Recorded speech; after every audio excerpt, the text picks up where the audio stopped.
You can go at it, but I'm putting a 350% tariff on each country. No more trade with the United States. No, no, you can't do that. I said, I'm going to do it. Come back to me and I'll take it down. What happens when two of the world's biggest power centers collide? Not over war, not over borders, but over Africa. What happens when the fastest growing continent becomes the center of a global tug-of-war, pulling America, India, China, Europe, and the Middle East into a fierce competition for influence? And what happens when one leader, known for shock decisions and dramatic statements, steps onto the stage and announces, "If India keeps ignoring us and keeps making deals with Africa, we will impose tariffs of up to 350%. The world stops. Markets panic. Diplomats rush to phones. And millions across Africa ask the same question. Why is the United States suddenly attacking India's Africa strategy? Welcome to today's deep dive on triggers a 350% tariff threat over Africa deals. India Globe showing Europe Africa, exclusively on Eazicho Africa, your home for Africa-centered geopolitical storytelling. The global balance of power is shifting, and it's shifting fast. For decades, the United States was Africa's loudest political voice, China was Africa's largest financier, and Europe was Africa's biggest trader. But in the last few years, something unexpected happened. India quietly became Africa's most reliable development partner. From infrastructure to technology, energy to agriculture, defense to digital payments, India has stepped into the spotlight as Africa's new strategic ally. But not everyone is happy. In this scenario, a U.S. administration declares that India's growing influence in Africa is a threat to American economic interests. And in a statement filled with fire and fury, it threatens a punishment so extreme it sends shockwaves across the world. A 350% tariff on Indian goods entering the United States. But why would any leader, even a controversial one, go this far? What is India really doing in Africa that threatens Washington? And what would happen if such a tariff was ever implemented? This documentary breaks it all down. Africa is the new frontier of global power. Not tomorrow, not next year. Right now, by 2050, Africa will host 1 in every 4 humans. It will have the largest workforce in the world, surpassing China and India. Africa holds 40% of the world's gold, 90% of its chromium, and platinum, massive gas reserves, unexploited oil fields, and critical minerals needed to power the electric car revolution. Africa's middle class is expected to double by 2030. Cities like Lagos, Nairobi, Addis Ababa, Accra, Cairo, and Johannesburg are emerging as megacities of the future. China has built ports, railways, dams, and industrial zones. India has built hospitals, digital systems, educational centers, and affordable credit lines. America, often distracted by domestic politics and global conflicts. This is where the tension begins. Over the last decade, India has crafted a powerful, strategic, and respectful relationship with Africa. Unlike the West, India does not speak at Africa. Unlike China, India does not push debt diplomacy. Instead, it works through low-cost development loans, technology transfers, training programs, joint ventures, pharmaceutical partnerships, energy cooperation. India's strongest Africa connections. India is now one of Africa's top trading partners, with trade crossing $100 billion in recent years. Thousands of African students study in India every year. India trains African engineers, doctors, cybersecurity experts, and diplomats. India helps African countries build digital ID systems, fintech frameworks, mobile banking platforms, public health technology, and agricultural digital maps. India and Africa share historical anti-colonial solidarity, South-South cooperation, similar development challenges, similar economic structures.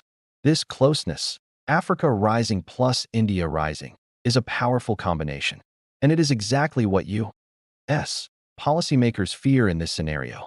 In the last 2 years, India and Africa have signed some of their biggest deals ever, including a mega digital infrastructure partnership, new oil and gas supply agreements, joint solar energy projects, defense cooperation programs, direct rupee-based trade settlements, a new India-Africa manufacturing corridor. The final spark, the moment that set the U.S. off, was India's decision to help Africa in sectors where America previously dominated, such as supplying helicopters, patrol vessels, drones, and radar systems, signing major oil agreements, reducing African reliance on American crude, sourcing lithium, cobalt, copper, and rare earths directly from African partners, partnering with African firms on agro-processing, fertilizer supply, and irrigation technology. In this scenario, U.S. policymakers see India not just as a friendly partner, but as a growing competitor building a new power base across Africa.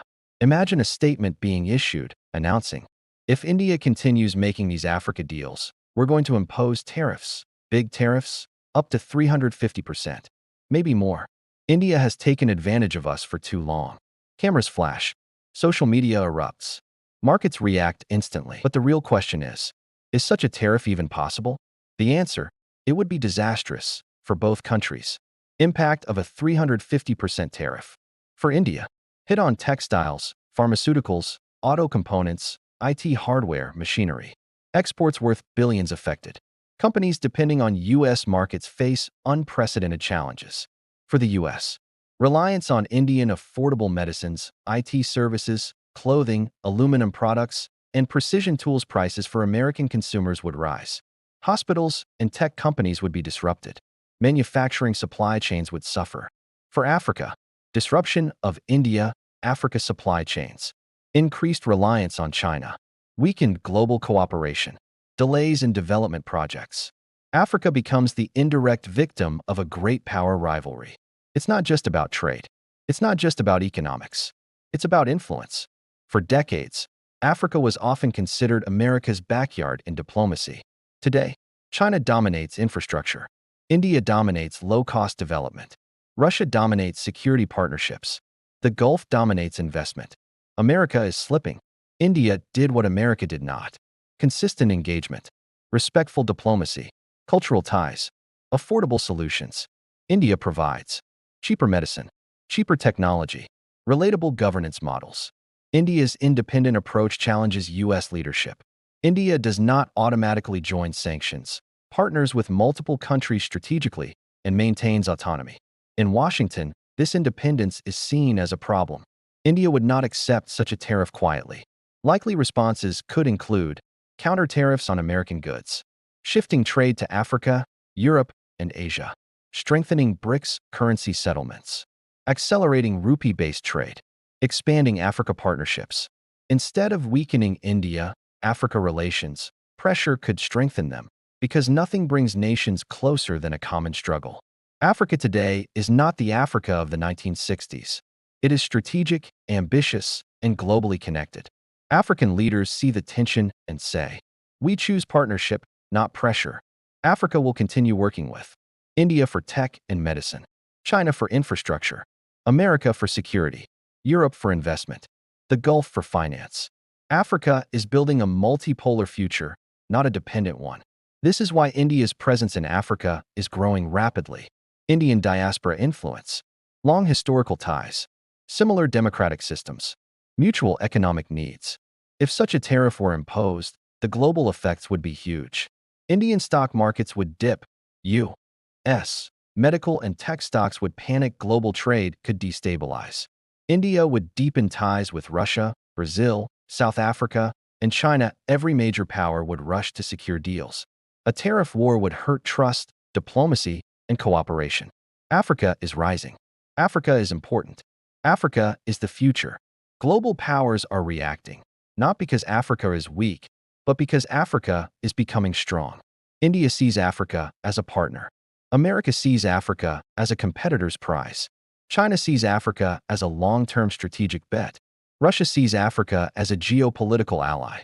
Europe sees Africa as an economic necessity. But Africa sees itself as a global manufacturing hub, an energy superpower, a population giant, a cultural force, a diplomatic voice. No tariff, no statement, no threat can stop that momentum. A threatened 350% tariff is not just about goods, trade, or politics. It is about something much bigger. Africa's growing influence, India's rising global status, America's fear of losing ground. Africa will choose partners based on respect, not pressure. India will continue its Africa strategy because it works for both sides. America must adapt or be left behind. Because the future of the world is not in Washington, not in Beijing, not even in New Delhi. The future is being written right now in Nairobi, in Accra, in Addis Ababa, in Lagos, in Dakar, in Johannesburg. The future is Africa. Thank you for watching this deep dive on Iazicho Africa, where Africa's voice shapes the global narrative.